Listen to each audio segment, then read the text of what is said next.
Praise the Lord. கர்த்தர் நல்லவர், கர்த்தர் நல்லவர், கர்த்தர் நல்லவர். ஆண்டவருடைய நாமத்துக்கு மகிமையும் கிருபையும் தயவும் உண்டாவதாக. இந்த மாதத்துக்காகவும் இந்த வருடத்துக்காகவும் தேவனால் கொடுக்கப்பட்ட கிருபையுள்ள ஒரு தீர்க்க தரிசன வாக்குத்தத்த வசனம். ஆதியாகமத்தின் புஸ்தகம் 49ஆம் அதிகாரம் 24வது வசனம். ஆதியாகமம் 49:24 வாசிக்கிறேன். ஆனாலும் அவனுடைய வில் உறுதியாய் நின்றது, அவன் புயங்கள் யாக்கோபுடைய வல்லவரின் கரங்களால் பலத்தன, இதனால் அவன் மெய்ப்பனும் இஸ்ரவேலின் கண்மலையும் ஆனான்.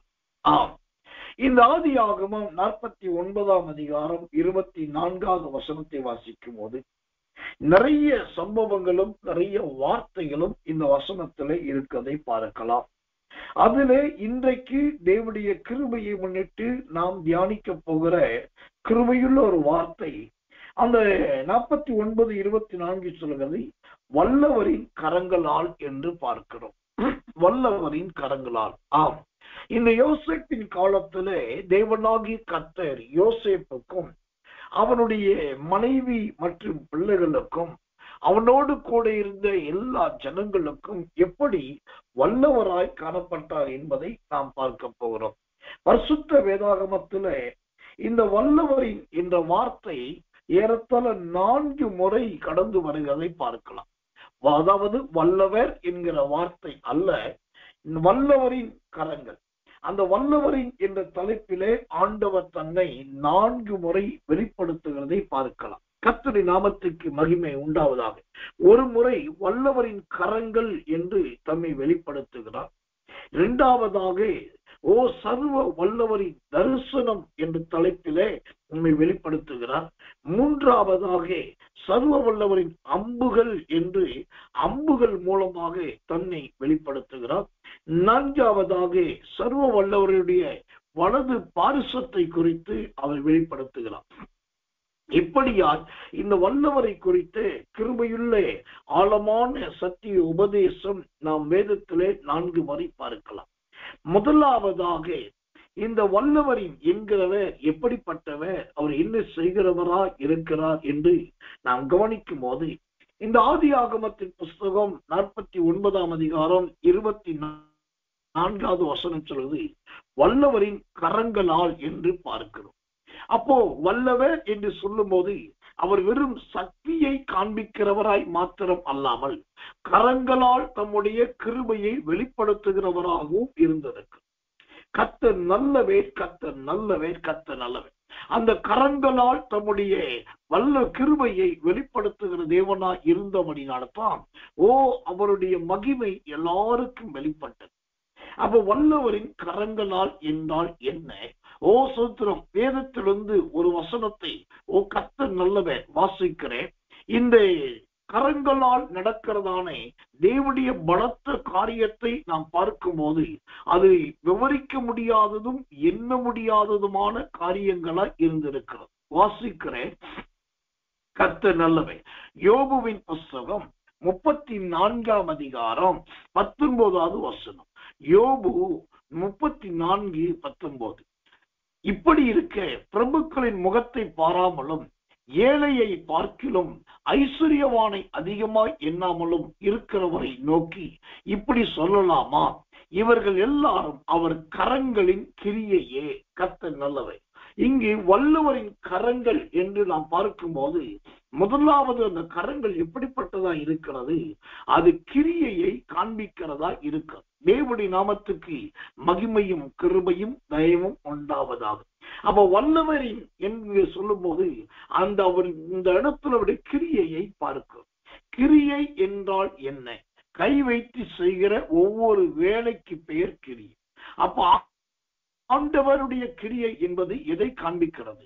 சங்கீதத்தின் புஸ்தகம் 19ஆம் சங்கீதம் 1வது வசனம். சங்கீதம் 19:1 சொல்கிறது, வானங்கள் தேவனுடைய மகிமையை வெளிப்படுத்துகிறது, ஆகாய விரிவு அவருடைய கரங்களின் கிரியையை அறிவிக்கிறது. ஆம், வல்லவரின் கரங்கள் எப்படிப்பட்டதா இருக்கிறது? ஓ சுதந்திரம், ஆகாய விரிவிலே கூட நம்முடைய மகிமையை வெளிப்படுத்தக்கூடியதா இருக்கிறது. ஆகாய விரிவு என்பது எதை காண்பிக்கிறது? உயரமான இடத்துல இருக்கிற அந்த வானாதி வானத்தில் காணப்படுவதுதான் ஆகாயம். அப்போ அந்த அவ்வளவு உயரத்தில் இருக்கிற அந்த ஆகாய விரிவிலே நம்முடைய கிரியையை காண்பிக்கிறார் என்றால் அதிலிருந்து நமக்கு கிடைக்கிற சத்தியம் என்ன? தேவன் ஆகாய விரிவை எப்படி உயரத்துல வைத்திருக்கிறாரோ அதே போல இந்த கிருபையுள்ள சத்தியத்தை, இந்த கிருபையுள்ள செய்தியை கேட்கிற உங்களையும் அந்த ஆகாய விரிவை போல மேலே உயர்த்துகிற தேவனா இருக்கு. கர்த்தருடைய நாமத்துக்கு மகிமையும் கிருபையும் தயவும் உண்டாவதாக. நான் சின்ன பையனா இருக்கும் போது எனக்கு ஒரு பெரிய ஆசை இருந்தது. அதாவது நான் சிறுவனா இருக்கும் போது இப்போது இருக்கிற பெரிய பெரிய கட்டடங்கள், மிக உயரமான அசுத்திர சுவர்கள்லாம் அன்னைக்கு கிடையாது. அப்போ வீட்டுக்கு வெளியே போய் கொஞ்சம் தூரம் தள்ளி அப்படி தூரம் எட்டி பார்த்தா கடைசி கண்ணுக்கு எட்டின வரைக்கும் என்னெல்லாம் இருக்கோ அவ்வளவு தெரியும். அப்போ வீட்டுக்கு வெளியில இருந்து கொஞ்சம் எட்டி பார்த்தாக்கா நான் தலைக்கு மேல இருக்கிற வானம் அப்படியே ஒரு இடத்துல அப்படி கீழே இறங்கி தரையோடு தரையாக பூமியிலே சொருகி இருக்கிற மாதிரி தெரியும். அங்க இருந்துதான் அப்படி வானம் மேல வர்ற மாதிரி தெரியும். அப்போ சின்ன வயசுல எனக்கு ஆசை, நேரா ஓடணும், நல்லா ஓடணும், வேகமா ஓடணும், தைரியமா ஓடணும். ஓடி போய் இந்த வானம் எங்க இறங்குது, தரையில எங்க படுது, எந்த தரையிலிருந்து மேல எழும்புதோ அதை போய் அந்த வானத்தை தொட்டுட்டு வரணும், அந்த தரையில அந்த இடத்துக்கு போய் சேரணும்னு சொல்லி ஒரு ஆசை. இது சிறுவனா இருக்கும்போது. அப்புறம் வளர்ந்த பின்புதான் தெரிந்து கொண்டேன், இது எங்க போய் பார்த்தாலும் வானம் கீழே இறங்குவதை போல, தரையில படுவதை போல, ஏதோ ஒரு இடத்துல ஆரம்பிக்கிறது போலதான் தெரியும். ஆனா உண்மை அது கிடையாது. அது பெரிய உயரத்துல, ரொம்ப உயரத்துல இருக்கிறது என்பதை பின்னாட்களில் புரிந்து கொண்டேன்.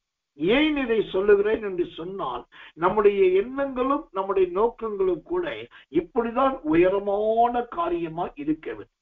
அங்கு சர்வ வல்லவரின் கரங்கள், இந்த வல்லவரின் காரங்கள் என்பது முதலாவது அவருடைய கிரியையை காண்பிக்கிறது. அவருடைய கிரியை என்பது ஆகாய விரிவை காண்பிக்கிறது. ஆம், இந்த யோசேப்பின் வாழ்க்கை ஒரு ஆகாய விரிவுக்கு ஒப்பான வாழ்க்கையா என்று கேட்டால் கிடையாது. யோசேப்பின் வாழ்க்கை ஒரு பாழாய் போன வாழ்க்கை. யோசேப்பின் வாழ்க்கை சுதந்திரம் எல்லா விதத்திலும் நெருங்குண்ட ஒரு வாழ்க்கை. யோசேப்பின் வாழ்க்கை எல்லா விதத்திலும் சின்ன பின்னமாய் சிதைக்கப்பட்ட வாழ்க்கை. இதை நான் சொல்லவில்லை, சங்கீதக்காரனே தன்னுடைய சங்கீதத்திலே பாடலாக பாடியிருக்கிறார். 105ஆம் சங்கீதத்தை நீங்கள் படித்து பார்த்தால், ஓ கர்த்தரே, விலங்கு போட்டு அவனை ஒடுக்கினார்கள் என்று வேதம் சொல்லு. அப்போ ஒடுக்கப்பட்ட அல்லது கட்டப்பட்ட ஒரு தரையோடு தரையாய் கடந்த மனுஷன் தான் யோசேப். அந்த தரையோடு தரையாய் ஒடுக்கப்பட்டு கடந்த யோசேப்பை தான் தேவன் ஆசீர்வதித்து ஆகாய விரிவு கீழிருந்து மேலே பார்த்தா எவ்வளவு அழகா இருக்கிறதோ, ஓசத்திர தலைக்கு மேலே விரிந்து காணப்படுகிறதோ, இந்த தரையோடு தரையாய் நொறுக்கப்பட்டு சிதைந்து போய் காணப்பட்ட அந்த யோசேப்பை தட்டி தூசியை கிள அனுப்பி, ஓ சோத்திரம், அவனுக்குள் இந்த குப்பைகள் கோலங்கள் எல்லாவற்றையும் விளக்கி அந்த யோசேப்பை உயர்த்தின போது இப்போ எத்தனையோ தேசத்து மனிதர்கள் யோசேப்பை அண்ணாந்து பார்க்கக்கூடிய அளவுக்கு ஒரு ஆகாய விரிவை போல யோசேப்பின் எல்லைகளை கர்த்தர் ஏராளமாய் தாராளமாய் விரித்து விட்டார். கர்த்தர் நல்லவே, கர்த்தர் நல்லவே. அப்ப இது எதை காண்பிக்கிறது? வல்லவரை என்பது முதலாவது அவருடைய கரத்தின் கிரியை. அந்த கரத்தின் கிரியை என்பது ஆகாய விரிவு. அந்த ஆகாய விரிவு என்பது இது தேவன் உண்டாக்கினது என்பதை காண்பிக்கிறது. அப்போ அந்த கரத்தின் கிரியை என்பது உயரத்தை காண்பிக்கிறது, உயர்த்தப்படுவதை காண்பிக்கிறது. அதை போலதான் யோசேப்பு உயர்த்தப்பட்டார், உயரத்தில் கொண்டு போய் வைக்கப்பட்டார். தேவனுடைய ஊழியக்காரனாகிய நான் இந்த காலை வேளையிலே ஜெபத்தோடும் தேவனுடைய அபிஷேகத்தை முன்னிட்டும் சொல்லுகிறேன். இன்றைக்கு சிறுமைப்பட்டு கிடக்கிற உங்களை, இன்றைக்கு சிக்கல்களில் கிடக்கிற உங்களை, இன்றைக்கு நிர்விசாரத்திலும் துயரத்திலும் இருக்கிற உங்களைத்தான் ஆகாய விரிவை போல மேல உயர்த்துவதற்கு ஆண்டவர் வல்லவராய் இருக்க. அவர் வல்லவர். அந்த வல்லவருடைய கிரியை மேலே உயர்த்து. நேற்றைய தினத்திலே கர்த்தர் நல்லவே, நான் திருச்சி வரைக்கும் போயிட்டு அவனுடைய கிருபையினால் திரும்பி காரில் வந்து கொண்டது. வரும்போது கொஞ்ச நேரம் பேஸ்புக் பார்க்க வேண்டிய ஒரு வாய்ப்பு கிடைத்தது. அப்படியே மேலே தள்ளி பார்த்து கொண்டிருக்கும் போது ஒரு நோட்டீஸ், ஒரு ஊழியக்காரரை விசேஷித்த கூட்டத்துக்கு அழைக்கப்பட்டிருந்த ஒரு இன்விடேஷன் என்று சொல்லக்கூடிய நோட்டீஸ் அதிலே அச்சிடப்பட்டிருந்தது. அது நோட்டீஸை பார்த்துட்டு யார் என்று உள்ளே கவனித்து நடத்துவது யார் என்று பார்த்து ஒரு அருமையான வாலிப பையன். அந்த வாலிப பையன் சின்னவனா இருக்கிற காலத்திலேயே அவன், அவனுடைய தாய் தகப்பன், அவனுடைய சகோதரி, அவனுடைய மூத்தவன் எல்லாரும் நம்ம ஊழியத்தை சார்ந்தவர். அதுல குறிப்பாக அந்த வாலிப தம்பியுடைய தகப்பனார் அடியான் மூலமாக என் மூலமா ரட்சிக்கப்பட்டு அவர் ஊழியத்துக்கு வந்தவர். நான் போய் ஜெபித்து அவர்களை கர்த்தருக்குள் நடத்துவது மாத்திரமல்ல, ஊழியத்தை ஆரம்பித்து கொடுத்து வந்தேன். இப்பொழுது அவர் மரித்து விட்டார். அவருடைய பையன் ஒரு வாலிப தம்பி. இப்போ சொல்றோம், அந்த வாலிப தம்பி ஒரு ஆராதனை நடத்துகிறார். கடந்த காலத்துல போய் ஜெபம் பண்ணி பிரதிஷ்டை பண்ணி அந்த ஊழியத்தை ஆராதனைகளை துவக்கி வைத்து விட்டு வந்தேன் சில வருடத்துக்கு முன். இப்ப பார்க்கிறேன், பிரபல்யமான ஊழியக்காரர்களை, மிக உயர்ந்த ஸ்தானத்தில் இருக்கிற பெரிய போதகர்களை அழைத்து பிரம்மாண்டமான முறையிலே அவர் கூட்டம் நடத்துகிறதை பார்த்து, இவ்வளவுக்கு அவங்க இருக்கிறது ஒரு கிராமம், அவங்க நடத்துகிறது ஒரு சாதாரண இடம். ஆனா அங்க செய்திக்கும் ஜெபம் நடத்துவதற்கும் அல்லது கூட்டத்தை நடத்துவதற்கு வருகிறவர்கள் மிக பிரபல்யமான ஊழியக்காரர்களா இருக்கிறதை பார்த்து, அப்போ நான் ஆண்டவருக்கு மனதார நன்றி சொன்னேன். எவ்வளவோ படிப்பறிவில்லாத சாதாரணமாய் கடந்த அந்த குடும்பம், தேவன் நம்மை கொண்டு ரட்சித்தார், அவர்களுக்கு ஆண்டவருக்கு நடத்த வைத்தார், அவர்களுக்கு அபிஷேகிக்க வைத்தார், அவங்கள ஊழியத்துக்கு பிரித்தெடுக்க வைத்தார், பிரதிஷ்டை பண்ண வைத்தார்.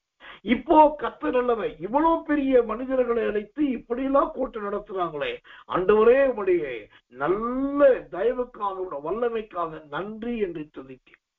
ஏன் சொல்லுகிறேன் என்றால், இன்றைக்கு காலை வேளையிலே இந்த அருமையான தேவ சமூகத்துக்கு வந்திருக்கிற உங்க ஜீவியம், ஐயா, ஆகாய விரிவு போல இன்னும் நான் உயர்த்தப்படவில்லையே என்று நீங்கள் அங்கலாய்க்கலாம். எழுதி வைத்துக் கொள்ளுங்கள். வல்லவர் என்று சொன்னாலே அது அவருடைய கரத்தின் கிரியை. அவருடைய கரத்தின் கிரியை என்பதே ஆகாய விரிவு. அந்த ஆகாய விரிவு என்பது உயரமும் உன்னதத்தையும் காண்பிக்கிறது. அப்போ உங்களையும் உயரமும் உன்னதமான இடத்திலே அவரால் தூக்கி உயர்த்தி நிலைநிறுத்த முடியும். இது மனுஷரால் கூடாதது தான், தேவனால் கூடும். இது மனுஷரால் ஆகாதுதான், ஆனால் தேவனால் ஆகும். கர்த்தர் நல்லவே. நம்முடைய தமிழ்நாட்டிலே மிக பிரபல்யமான சமையல் பொடி ஒன்று உண்டு, ஆச்சி மசாலா பொடி. ஆச்சி மசாலா என்பது ஏறத்தாழ எல்லா பெண்களும் சொல்கிறோம், ஏன் ஆண்களும் கூட நன்றாய் அறிந்த ஒரு பொருள் தான். ஒரு நாள் அந்த ஆச்சி மசாலா நிறுவனத்தின் ஸ்தாபகர் ஐசக் அவருடைய அந்த வளர்ச்சியை குறித்த அவருடைய காரியத்தை நான் கேட்டுக்கொண்டது. அவர் தன் சாட்சியை, அனுபவத்தை பகிர்ந்து கொண்டு வந்தார். அப்போ அவரை கேள்வி கேட்கிறார், உங்க தொழில் இவ்வளவு வளர்வதற்கு என்ன காரணம்? எதை பேசிக்கா வச்சு இந்த தொழிலை இவ்வளவு வளர்த்தீங்க? இது இப்ப இன்னைக்கு சர்வதேச அளவிலே பல நாடுகளுக்கு ஏற்றுமதி ஆகுது, எப்படி கேட்ட போது அவர் ரொம்ப ஆச்சரியமான ஒரு பதில் அவர் சொன்னா, நான் எந்த ஊருக்கு போனாலும், என் கார் எங்க போய் நின்னாலும், இல்லாட்டி ஏதாவது பல விசேஷங்களை கலந்துகிட்டாலும் அங்க இருக்கிற குப்பை கூலங்களுக்கு போதேன். யாரு போகாத குப்பை கூலங்கள், அந்த குப்பை கூலத்துல எங்களுடைய கம்பெனியுடைய ஆச்சி மசாலாவுடைய ஏதாவது கவர் கிடைக்குதா, கீழே கிடக்குதான்னு பார்ப்போம். அவன் நேர போவேன், எங்க பார்த்தாலும் எங்க அதிக குப்பை இருக்குதோ அந்த குப்பையை தான் போய் பார்ப்பேன். அந்த குப்பையில இந்த கவர் ஏதாவது கிடக்குதான் பார்க்கணும்.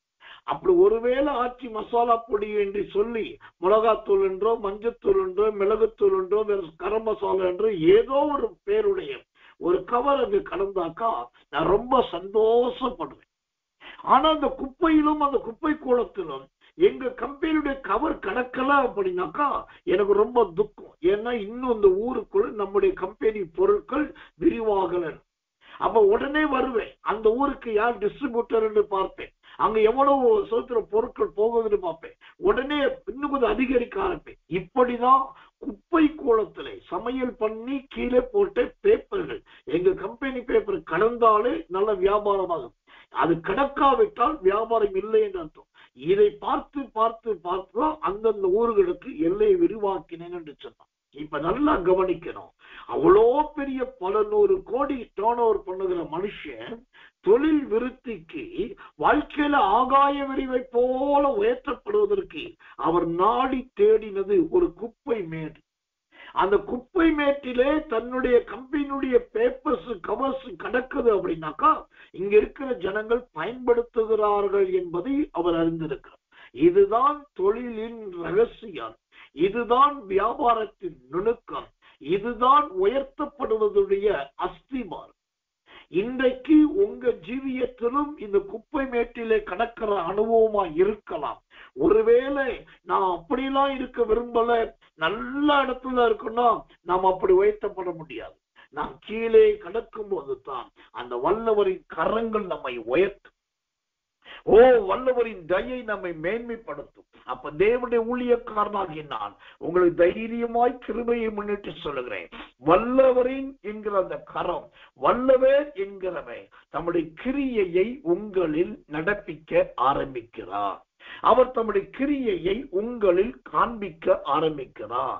சீக்கிரத்திலே உங்களை ஆகாய விரிவை போல அவர் மேலே கொண்டு போக வல்லவராயிருக்கிறார். தம்முடைய கரத்தை நீட்டுவதற்கு போதுமானவராயிருக்கிறார். கர்த்தர் நல்லவே, கர்த்தர் நல்லவே, கர்த்தர் நல்லவே. முதலாவது சொன்னேன் வல்லவரின் கரங்கள் என்று சொல்.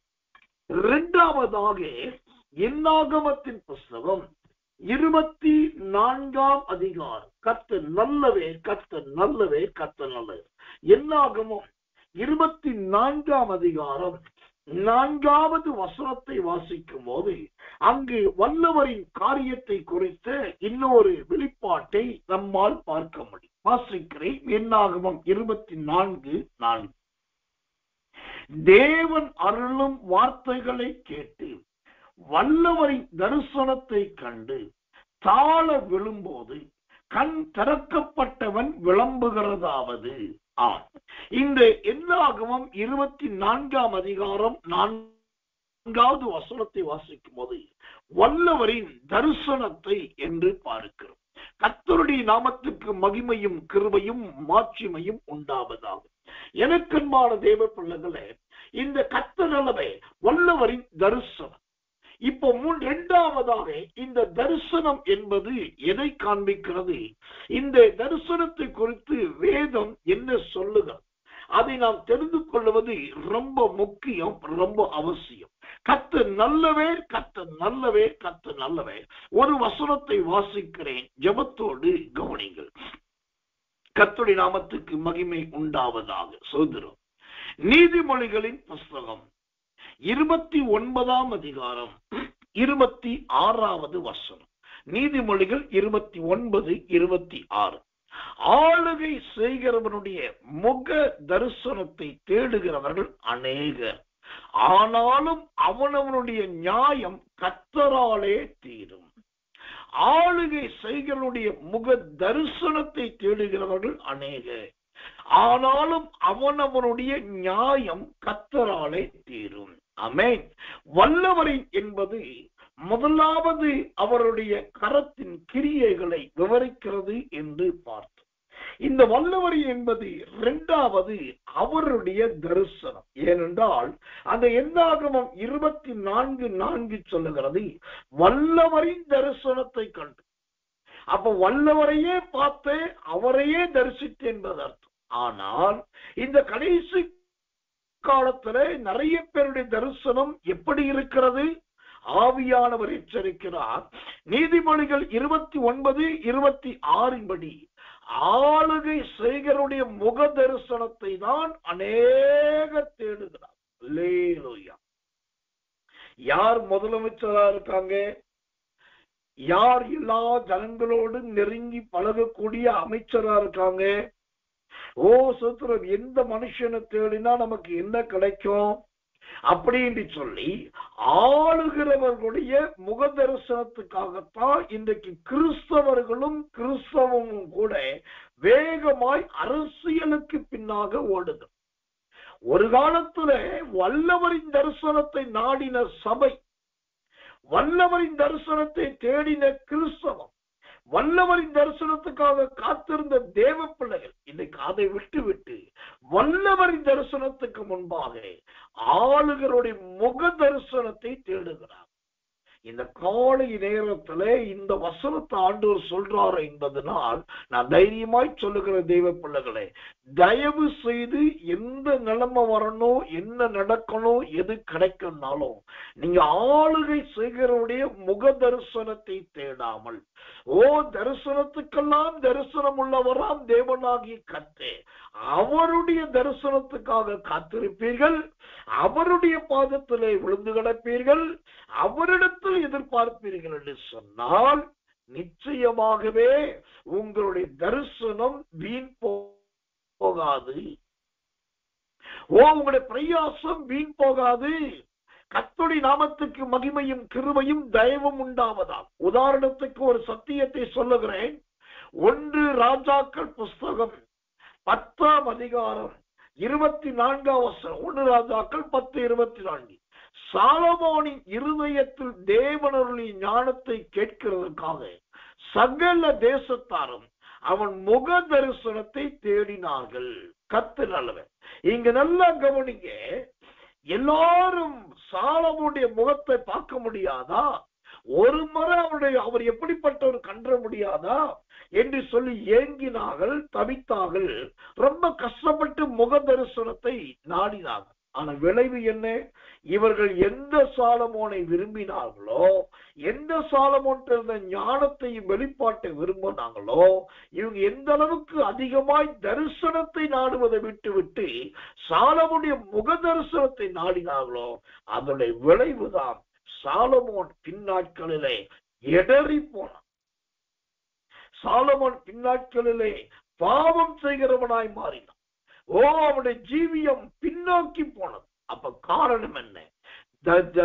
வல்லவரின் தரிசனத்தை பார்க்கிறதை மறந்துட்டு ஆளுகை செய்கிறவர்களின் முக தரிசனத்தை தேட ஆரம்பித்தார். தேடுகிறவர்களுக்கும் பின்னாட்களில் ஆபத்து. இவர்கள் யாரை தேடி போனார்களோ அந்த பிரபல்யமானவர்களுக்கும் ஆபத்து. அப்போ தேவ பிள்ளைகளாகிய நாம் என்ன செய்ய வேண்டும்? எந்த நிலைமை வந்தாலும், எவ்வளவு பெரிய காரியமா இருந்தாலும், ஆளுகை செய்கிறவர்களின் முக தரிசனத்தை அல்ல, தேவ தரிசனத்தை காண்பதற்காக காத்திருக்கிறவர்களாய் காணப்பட வேண்டும். அதைத்தான் ஆண்டவர் விரும்புகிறார். அதைத்தான் கர்த்தர் எதிர்பார்க்கிறார். எனக்கன்பான தெய்வ பிள்ளைகளே, இப்படிப்பட்ட தரிசனத்தை காண்கிற நல்ல ஒரு வாழ்க்கை ஜீவியம் உங்க வாழ்க்கையில இருக்கிறதா என்பதை கவனித்து பாருங்க. தேவனுடைய நாமத்துக்கு மகிமை உண்டாவதாக. அதே சமயத்துல இந்த ஆளுகை செய்கிறவருடைய முக தரிசனத்துக்கு பதிலாக நல்ல தேவனுடைய தரிசனம் பார்த்த ஒரு மனுஷனை உங்களுக்கு காண்பிக்கும்படி விரும்புகிறேன். தானியேலின் புஸ்தகம் 10ஆம் அதிகாரம் 7வது வசனம். தானியேல் 10:7. தானியேலாகிய நான் மாத்திரம் அந்த தரிசனத்தை கண்டேன். என்னோட இருந்த மனுஷரோ அந்த தரிசனத்தை காணவில்லை. அவர்கள் மிகவும் நடுங்கி ஓடி ஒளித்து கொண்டார்கள். அல்லேலூயா. தேவனுடைய தரிசனத்தை பார்ப்பதற்கும் மனுஷனுடைய முக தரிசனத்தை பார்க்கிறதுக்கும் உள்ள பெரிய வித்தியாசத்தை இங்கு கவனி. மனுஷனுடைய முக தரிசனத்தை பார்க்க போகும்போது, எப்பா நீ எம்பிய பார்க்க போற, நானும் வரேன். அம்மா நீங்க எம்எல்ஏவை பார்க்க போறீங்க, நானும் வரேன். நீங்க முதலமைச்சரை பார்க்க போறீங்க, இதுதான் சான்ஸ், வந்து குடும்பமா போவோம் சொல்லி நிறைய பேர் உங்களோடு இணைந்து ஓடி வருவாங்க. இது முக தரிசனத்தை பார்க்கிறது, பெருமைப்பட்டுக் கொள்ள. ஆனா இங்க தானியேலை பார்க்கிறோம், இவன் ஆளுகளுடைய முக தரிசனத்தை அல்ல, மெய்யான தரிசனத்தை நாடுகிறான். அந்த தரிசனத்தை நாடும்போது வசனம் சொல்லுகிறது, தானியேல் 10:7, தானியேலாகிய நான் மாத்திரம் அந்த தரிசனத்தை கண்டேன், என்னோடு இருந்த மனுஷரோ அந்த தரிசனத்தை காணவில்லை, அவர்கள் மிகவும் நடுநடுங்கி ஓடி ஒளித்துக் கொண்டார்கள். ஆமென். மனுஷனுடைய முக தரிசனத்தை பார்க்கிறதற்கும் வல்லவருடைய தரிசனத்தை பார்க்கிறதுக்கும் இதான் வித்தியாசம். தானியேல் தேவனுடைய தரிசனத்தை பார்க்கிறான். கூட இருக்கிறவங்களோ, ஐயோ இது பயங்கர வல்லமையா இருக்குது, ஐயோ பயங்கர வெளிச்சமா இருக்குது, ஐயோ பயங்கர சோத்திரம் பிரகாசமா இருக்குது, ஐயோ பயங்கர சத்தமா இருக்குது, நான் இங்க நிக்க முடியாது, ஓடி போயிட்டான். எனக்கன்பான தேவ பிள்ளைகளே, வல்லவரின் தரிசனம் என்பதை நீங்கள் தேவனை தனிமையில் சந்திக்கிற அருமையான ஒரு இடம், அருமையான ஒரு சந்தர்ப்பம். அதுக்கு பேர் தாங்க தரிசனம். இன்னைக்கு சபைகளிலே, ஊழியங்களிலே, கூட்டங்களிலே தரிசனம் என்ற பெயரிலே எதையோ சுத்திரம் உடைஞ்சதையும் நொறுங்கினதையும் ஆகாததையும் வேதத்தில் இல்லாததையும் தரிசனம் என்று சொல்றாங்க. எனக்கு 2 வீடு வாங்கணும், அது என்னுடைய தரிசனம். நான் 4 சென்ட் நிலம் வாங்கணும், அது எனக்கு தரிசனம். இந்த வருஷத்துல புதுசா ஒரு கார் வாங்கணும், அது ஒரு தரிசனம். நான் வெளிநாட்டுக்கு போறதுக்கு கண்டிப்பா இந்த முறை நான் விசா வாங்குவேன், அது என்னுடைய தரிசனம். இப்படி தன்னுடைய அழிந்து போகிற பொருட்களுக்கெல்லாம் தரிசனம் என்கிற பெயரை வைத்துக் கொண்டிருக்கிறார்கள். ஆனால் வல்லவரின் தரிசனம் என்பது அப்படி கிடையாது. வல்லவரின் தரிசனம் இந்த தானியேல் 10ஆம் அதிகாரத்துல வாசிக்கிறதை போல அது உங்களை ஆண்டவரோடு தனித்து இருக்க வைக்கும். 2வது, உங்களுக்கு சொல்லப்படுகிற அந்த தரிசனத்தில் கிடைக்கிற வார்த்தைகள் உங்க பக்கத்துல இருந்தே அல்லது இருக்க போற யாருக்குமே அது கேட்காது. அது உங்களுக்கு மட்டும்தான் கேட்கும், நீங்க மட்டும்தான் கேட்பீங்க. சாமுவேலின் காலத்துல ஏலி என்கிற ஒரு போதகர் தான் கூட இருந்தார். ஆனா ஏலிக்கே கர்த்தருடைய சத்தம் கேட்கல. சாமுவேலுக்கு மட்டும்தான் கிடைச்சது. ஏன்னா கர்த்தர் சாமுவேலுக்கு இந்த சீலோவில தரிசனம் தந்தருளினார். அப்போ எனக்கன்பானவர்களே, வல்லவரின் தரிசனம், அந்த வல்லவரின் தரிசனம் என்பது என்ன? உங்களை தேவனோடு தனித்து இருக்க வைப்பதுதான் வல்லவரின் தரிசனம். தேவனுடைய சத்தத்தை கேட்க வைப்பதுதான் வல்லவரின் தரிசனம். கடைசி காலத்தை குறித்தும் இறுதி நாட்கள் நடக்க போவதை குறித்தும் வெளிப்படுத்தப்படுகிற வெளிப்பாடுகளுக்கு பேர்தான் வல்லவரின் தரிசனம். கர்த்தர் நல்லவே, அது மாத்திரம் மரண பரியந்தம் தேவனுடைய அபிஷேகத்தில் நிறைந்தே இருப்பதற்கு பேர்தான் வல்லவரின் தரிசனம். இந்த மாதிரி நல்ல பாக்கியத்தை தான் இந்த தானியேல் அடைந்த மனுஷனாய் இருந்து. எனக்கன்பான தேவ பிள்ளைகளே, இப்படிப்பட்ட வல்லவரின் தரிசனம் நம்முடைய இயேசுவின் வல்லமை ஊழியத்தை சார்ந்த ஒவ்வொருவருக்கும் வேண்டும், ஒவ்வொருவருக்கும் கிடைக்க வேண்டும். உலகத்துல என்னென்னமோ தரிசனம் இருக்குது, இதேதோ தரிசனம் இருக்குது. நான் கண்ண மூடனே ஜெபம் பண்ணேன், இதோ புறா பறந்து வர்றது போல பாக்குறேன், இதோ ஒரு தேவதூதை இறங்கி வர்றத பாக்குறேன், ஒரு அக்கினி தழல் அசைகிறத பாக்குறேன், ஒரு நெருப்பு தொடர்றத பாக்குறேன், பரிசுத்த ஆவி ஓசத்துல பறந்து வர்றத பாக்குறேன், ஒரு சிலுவை நிக்கிறத பாக்குறேன். இப்படி இதெல்லாம் தரிசனமா சொன்னாங்க. ஆனா வல்லவரின் தரிசனம் என்பது உங்களையும் தேவனையும் தனித்திருக்க வைக்கும். வல்லவரின் தரிசனம் என்பது தேவனுடைய சத்தத்தை மட்டும் கேட்கிற காதுகளாய் உங்க காதுகள் மாறும். அந்த வல்லவரின் தரிசனம் என்பது உங்களோட ஆவியை அனல் மூட்டி நீங்கள் பரிசுத்தவானால் பரிசுத்தவாட்டி என்பதை ஜனங்களுக்கு ரூபகாரப்படுத்தும். இப்படிப்பட்ட தரிசனம் தான் வல்லவரின் தரிசனம். கர்த்தர் நல்லவே, கர்த்தர் நல்லவன், கர்த்தர் நல்லவன். முதலாவது வல்லவரின் கரங்கள் என்று பார்த்தோம். இரண்டாவதாக வல்லவரின் தரிசனம் என்று ஆண்டவர் நமக்கு சொல்லிக் கொடுத்தார், கற்றுக் கொடுத்தார். மூன்றாவதாக இந்த யோசேப்பின் வாழ்க்கையிலே வல்லவராய் காணப்பட்ட அந்த தேவன் எப்படிப்பட்டவராய் இருந்தார்? யோபுவின் புஸ்தகம்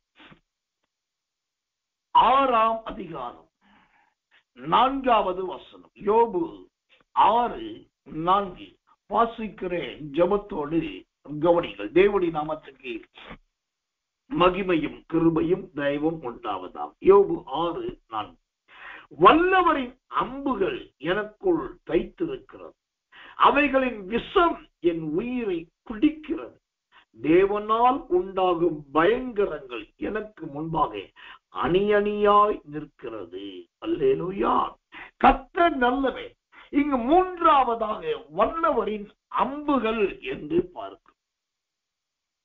இந்த வல்லவரின் அம்புகள் என்பது என்ன? இந்த அம்புகள் என்பது எதை காண்பிக்கிறதா இருக்கிறது? கர்த்தருடைய நாமத்துக்கு மகிமையும் தயவும் கிருபையும் உண்டாவதா. எனக்கன்பான தேவ பிள்ளைகளே, வேதத்திலே பலவிதமான அம்புகளை குறித்து பார்க்கலாம். ஆனா இங்கு தேவ மனுஷனாக யோபு சொல்லுகிறார், சர்வ வல்லவரின் அம்புகள் என்று சொல். இது ஆண்டவருடைய அம்புகள். இந்த சர்வ வல்லவரின் அம்புகள் என்பது 2 விதத்திலே நாம் புரிந்து கொள்ளலாம், 2 விதத்திலே எடுத்துக்கொள்ளலாம். இந்த வல்லவரின் அம்புகள் முதல் விதம் எப்படிப்பட்டது? அந்த யோபு 6:4 சொல்லுவது, நம்பர் 1, அது எனக்குள் தைத்திருக்கிறது, அதாவது ஊசி மாதிரி குத்திக்கிட்டே இருக்கு. 1. 2வது, அது என் உயிரை குடிக்கிறது, இருக்கிறத விட சாவது நல்லது என்று நினைக்க வைக்கிறது. 3வது, பயங்கரங்கள். கண்ணை மூடுனா என்னென்னமோ தெரியுது. கண்ணை திறந்திருந்தா யார் யாரோ வர்றாங்க போறாங்க, எப்ப பார்த்தாலும் பயங்கரங்கள்.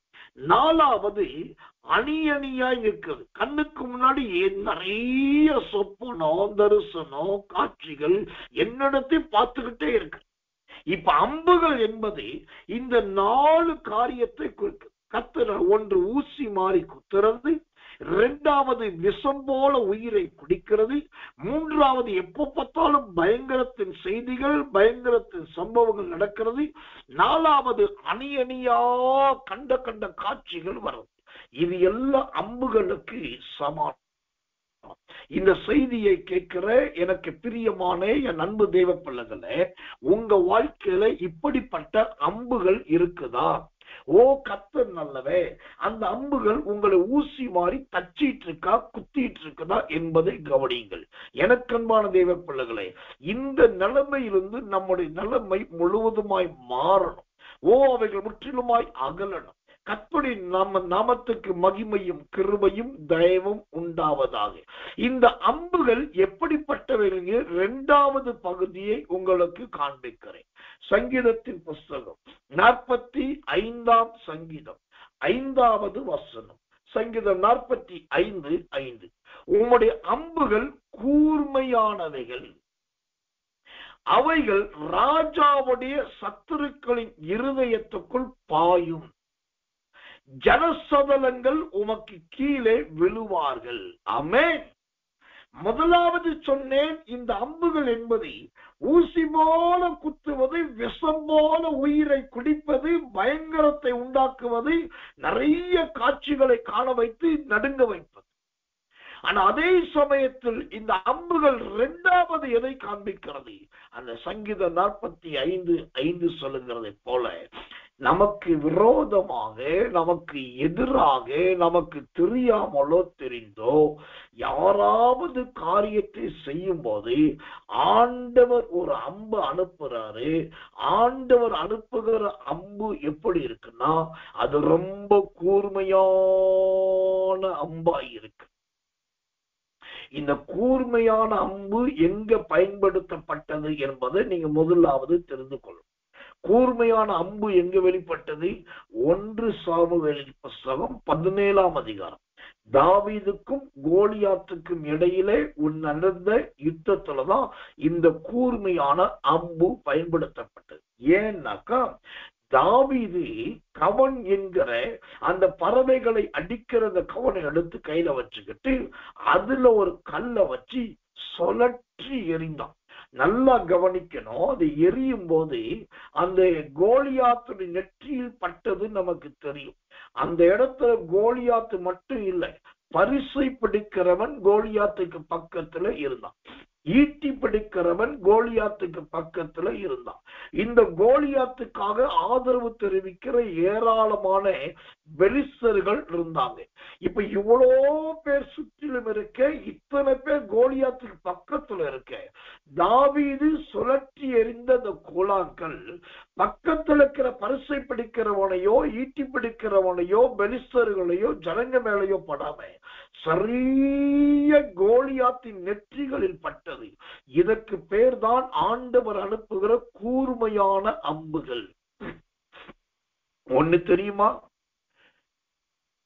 நீங்க யார் யார்ட்டையும் சொல்லிப்பீங்க, ஜோ பண்ணிக்கோங்க ஜோ பண்ணிக்கோங்க ஜோ பண்ணுங்க, எனக்கா ஜோ பண்ண எல்லாரும் சொல்லிப்பா, கண்டிப்பா ஜெபிக்கிறோம், நிச்சயமா ஜெபிக்கிறோம், தொடர்ந்து ஜெபிக்கிறோம், எல்லா நாளும் ஜெபிக்கிறோம். ஆனா எந்த அளவுக்கு ஜெபிக்கிறாங்கன்னு தெரியாது. ஆனா அதே சமயத்துல ஆண்டவர் வந்து, மகனே நான் உன் விண்ணப்பத்தை கேட்டேன் அப்படின்னு சொன்னாக்கா அதுல 1000 அர்த்தங்கள் வரும்.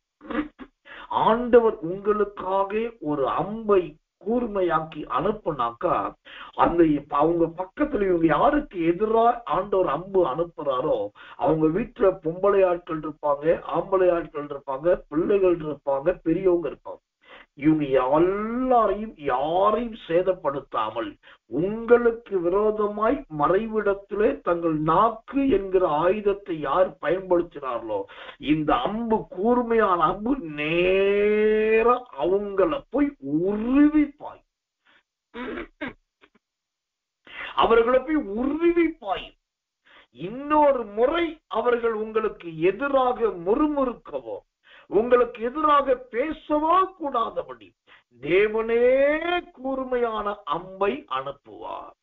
அப்போ இந்த அம்பு என்பது இரண்டாவது எதை குறிக்கிறது, நமக்காக யுத்தத்தை நடப்பிக்கப்படுகிற தேவனுடைய கிருபையை காண்பிக்க, நமக்காக ஆண்டவர் அனுப்புகிற சர்வாயுத வர்க்கத்தை காண்பிக்கிறது.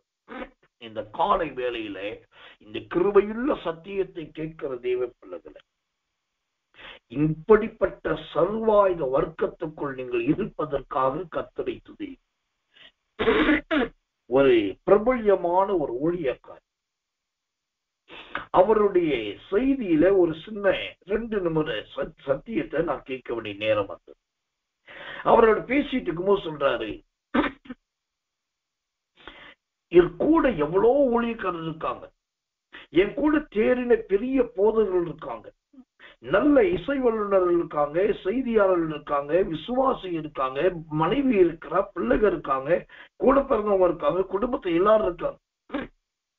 ஆனா நான் நீண்ட பயணம் லாங் டிராவல் பண்ணும்போது யோசிப்பேன், நான் யாரெல்லாம் கூட இருக்காங்கன்னு நினைச்சனோ, சொந்த பந்தங்கள், உறவுகள், போதகர்கள், விசுவாசிகள், மனைவி, பிள்ளைகள், குடும்பத்தினர் யாரெல்லாம் கூட இருக்காங்க நினைக்கிறனோ, என்னுடைய லாங் டிராவல் அந்த நீண்ட பயணத்திலே ஊழியத்துக்கு போது இவங்க யாருமே கூட இருக்க மாட்டாங்க.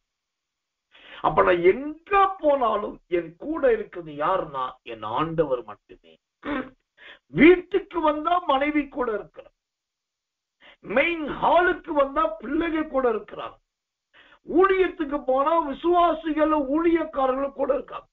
ஆனா நீண்ட பயணத்திலும் தூர இடத்துக்கு போகும்போதும் இவங்கெல்லாம் அங்கங்க நின்றுவாங்க, கர்த்தர் மட்டும்தான் கூட வரும். அதுக்கு பேர் தான் சுற்றம் வல்லவரின் அம்புகள். அவருடைய அம்பு உங்க கூட வரும். அந்த அம்பு உங்களுடைய சத்துருக்களுக்கு நேர ஊடுருவி போய் தாவீது எரிந்த கூழாங்கல் போல யாரு தாக்கணுமோ கரெக்டா தாக்கும். இங்க ஒரு வசனத்தை பாருங்க, ஆண்டவர் அனுப்ப அந்த கூர்மையான அம்பு ஒரு மனுஷனை போய் குத்தும் அப்படின்னா எந்த இடத்துக்கு குத்தும் தெரியுமா? அந்த சங்கீதம் 45:5 விதமாய் சொல்லுது, ராஜாவுடைய சத்துருக்களின் இருதயத்துக்குள் பாய். அல்லேலூயா. நீங்களும் நானும் அம்பா இருந்தா நேர குத்தி காயத்தை உண்டாக்குவோம், ரத்தத்தை வளர்ப்போம், குடல் எல்லாம் சரிந்து போகப்படும். ஆனா ஆண்டவர் எவ்வளவு ஞானமுள்ளவர் பாருங்க, நமக்காக ஒரு கூர்மையான அம்பா மாறி நம்முடைய எதிரிகளுடைய இருதயத்துக்குள்ள போய் பாயிறாரு. அப்படின்னா என்ன அர்த்தம்? ரொம்ப வீராப்பு பேசுனே, ரொம்ப துணிச்சலா செயல்பட்டு தன்னை பிரபல்யப்படுத்திக் கொண்டிருக்கிற நம்முடைய சத்துருக்கள் யாரோ அவங்க இருதயத்துல பயங்கரமான குழப்பங்களையும் பயங்கரமான காரியங்களை செஞ்சு அவங்க நினைவுகளை ஆண்டவர் சிதறடிப்பார். அவங்களுடைய திட்டமிடுதல் எதுவுமே வாய்க்காமல் போகும். சர்வ வல்லவருடைய அம்புகள் கூர்மையானது. அந்த கூர்மையான அம்பு கோலியாத்து போன்ற எதிரிகளை விலக்கொள்ளும். அதே சமயத்துல அது நேர இருதயத்துக்குள்ள பாய். எனக்கு ரொம்ப பிடிச்ச வார்த்தை, போய் முடிய வெட்டிட்டு வர்றோம், கழுத்தை வெட்டிட்டு வர்றோம், காலை நொண்டியாக்கிட்டு வரோம் என்பதை விட இருதயத்துல குத்தி அவர்களை மிகவும் விசாரத்துக்குள் நடத்துகிறதே, அதுதான் சர்வ வல்லவரின் தரிசனம். அப்ப கர்த்தர் நல்லவே. எனக்கன்பான தேவ பிள்ளைகளே, இந்த சோத்திரம், இந்த கர்த்தருடைய அம்புகள் அது கூர்மையானது. இன்று முதல் எழுதி வைத்துக் கொள்ளுங்கள். விரோதியும் இல்லாமல், சத்துருக்களும் இல்லாமல் நல்ல ஒரு அமைதியுள்ள இளைப்பாறுதலை என் தேவனாகிய கர்த்தர் உங்களுக்கு கொடுக்க போகும். நல்ல நித்திய தயவுள்ள மாட்சிமையின் இளைப்பாறுதலை சர்வ வல்லவர் கொடுக்க. ஏனென்றால் இந்த யோசேப்பின் வாழ்க்கையிலும் கூட தேவன் தம்முடைய அம்புகளை பயன்படுத்தி, யோசேப்பின் வாழ்க்கையில ஆண்டவர் அம்புகளை பயன்படுத்தி, எப்படிப்பட்ட அம்பை பயன்படுத்தினார்? பஞ்சம் என்கிற அம்பை பார்வோனின் நாட்களை பயன்படுத்தி, அந்த பஞ்சம் என்கிற அம்பை பார்வோன் பார்த்த உடனே அவன் பயந்து நடுங்கி திடுக்கிட்டு நம்முடைய பதவிக்கோ ராஜ மேன்மைக்கோ ஆபத்து வந்துவிடுமோ என்று சொல்லி அவன் இருதயத்திலே கலங்காரன். கர்த்தர் நல்லவை. இரண்டாவது, அங்கிருந்து எகிப்திய ஜனங்களுக்குள் இந்த அம்பு பாய்ந்தது. அநேகர் பசியிலும் பட்டினியிலும் விவசாயத்தில் விளைச்சலும் இல்லாமல் நிலங்கள் எல்லாம் கருகி போக, விளைச்சல் எல்லாம் பட்டு போக ஆரம்பித்தது. அந்த நேரத்துல தான் யோசேப்பை எடுத்து தம்முடைய பாத்திரமாய் மாற்றினார். அவன் கையினாலே எல்லாருக்கும் தானியத்தை கர்த்தர் கிடைக்க பண்ணினான். இதுதான் வல்லவரின் கூர்மையான அம்பு. எனக்கன்பானவர்களே, யோசேப்பின் வாழ்க்கையிலே இந்த வல்லவரின் அம்புகள் யோசேப்புக்கு ஆதரவாகவும் அவனுடைய குடும்பத்தினருக்கு ஆதரவாகவும் அவனை பறந்து காக்கிற பட்சியை போல இந்த அம்புகள் பயன்பட்டது உண்மை என்று சொன்னால், தேவனுடைய ஊழியக்காரனாகினால் தேவனுடைய கிருபையை முன்னிட்டு சொல்லுகிறேன், உங்களுக்காக சில கூர்மையான அம்புகளை கர்த்தர் அனுப்பி பறந்து காக்கிற பட்சியை போல அவர்களை பாதுகாப்பார். சங்கீதம் 45:5 உங்க வாழ்க்கையில ஆம் என்றும் ஆமென் என்றும் நடக்கும். யோபு 6:4 சொன்னாரே, ஊசி போல குத்துகிறது, தைக்கிறது, விஷம் போல உயிரை பிடிக்கிறது, நிறைய பயங்கரங்கள் உண்டாகிறது, கண்ணுக்கு கண்டதெல்லாம் வருது, அதெல்லாம் இன்னோடு மாறப்போகிறது. இந்த காலை வேளையோடு அவைகளெல்லாம் விலகுகிறது இயேசுவின் நாமத்தினாலே. தேவனுடைய கூர்மையான அம்பாக கர்த்தர் தம்முடைய கிருபையை அனுப்ப. கர்த்தர் நல்லவே, கர்த்தர் நல்லவே, கர்த்தர் நல்லவே. இந்த ஆதியாகமம் 49ஆம் அதிகாரம் 24வது வசனத்தின்படி முதலாவது பார்த்தோம் வல்லவரின் கரங்கள், இரண்டாவது பார்த்தோம் வல்லவரின் தரிசனம், மூன்றாவது பார்த்தோம் வல்லவரின் அம்புகள் என்று பார்த்தோம். நான்காவதாக இந்த வல்லவரின் என்று சொல்லப்பட்ட தேவ வார்த்தைக்கு இன்னொரு அருமையான வசனம் உண்டு. மார்க்கு சுவிசேஷத்தின் புஸ்தகம் 14ஆம் அதிகாரம் 62வது வசனம். மார்க்கு 14:62 வாசிக்கிறேன், ஜெபத்தோடு கவனிங்கள். தேவனுடைய நாமத்துக்கு மகிமையும் கிருபையும் தயவும் உண்டாவதாக. ஓ சோத்திரம், கர்த்தர் நல்லவர். மார்க்கு 14ஆம் அதிகாரம். ஓ சோத்திரம் சோத்திரம் 62வது வசனம். அதற்கு இயேசு, நான் அவர்தான், மனுஷகுமாரன் சர்வ வல்லவரின் வலது பார்சத்தில் வீற்றிருப்பதையும் வானத்தின் மேகங்கள் மேல் வருவதையும் நீங்கள் காண்பீர்கள் என்றார். ஆமென். இங்கு யோசேப்பின் வாழ்க்கையில் காணப்பட்ட வல்லவர் என்பவர் 4வதாக தன்னை எப்படி வெளிப்படுத்துகிறார்? மார்க்கு 14:62வது வசனம் சொல்வது, அவர் தம்முடைய வலது பாரிசத்தை காண்பிக்கிறவராய் இருக்கு. ஓ கர்த்தர் நல்லவர், வலது பாரிசத்தில் வீற்றிருப்பதையும். அப்போ இந்த வலது பாரிசம் என்பது என்ன? இந்த வலது பாரிசம் என்பது எதை காண்பிக்கிறதா இருக்கிறது? அதை குறித்து தேவனுடைய வெளிப்பாடு என்ன என்பதை நாம் தெரிந்து கொள்வது ரொம்ப நல்லது, ரொம்ப அவசியமானதும் கூட. கர்த்தருடைய நாமத்துக்கு மகிமையும் கிருபையும் தயவும் உண்டாவதாக. இந்த வலது பாரிசத்தை குறித்த ஒரு வித்தியாசமான வசனத்தை காண்பிக்கிறேன். யோபுவின் புஸ்தகம் 30ஆம் அதிகாரம் 12வது வசனம். யோபு 30:12. வலது பாரிசத்தில் வாலிபர் எழும்பி என் கால்களை தவறி விழப்பண்ணி தங்கள் கேடான வழிகளை எனக்கு நேராக ஆயத்தப்படுத்துகிறார். இப்போ இந்த யோபுவின் வாழ்க்கையில இந்த வலது பாரிசம் எதை காண்பிக்கிறது சொன்னால், அவன் நாட்களில் காணப்பட்ட வாலிபர்களுடைய தாறுமாறான ஜீவியத்தை காண்பிக்க. அன்றைக்கும் வாலிபர்கள் இருந்தார்கள், இன்றைக்கும் இருக்கிறார்கள். ஆனா அன்றைக்கு இருந்த வாலிபர்கள் என்ன செய்தார்கள்? யோபுவின் ஜீவியத்தை தாறுமாறாக மாற்றினார். அவன் தவறி விழுவதற்கு காரணமானான். இது ஒரு காலத்திலே வாலிபர்கள் பயன்படுத்தின அந்த வலது பாரிசம். ஆனா அதே சமயத்திலே கர்த்தர் நல்லவே, கர்த்தர் நல்லவே. இந்த தேவனுடைய வல்லவரின் வலது பாரிசம் என்பதை எதை காண்பிக்கிறது? ஒரு அற்புதமான ஒரு வசனத்தை உங்களுக்கு காண்பிக்கிறேன். மார்க்கு 10:40. மார்க்கு சுவிசேஷம் 10ஆம் அதிகாரம் 40 வசனம்.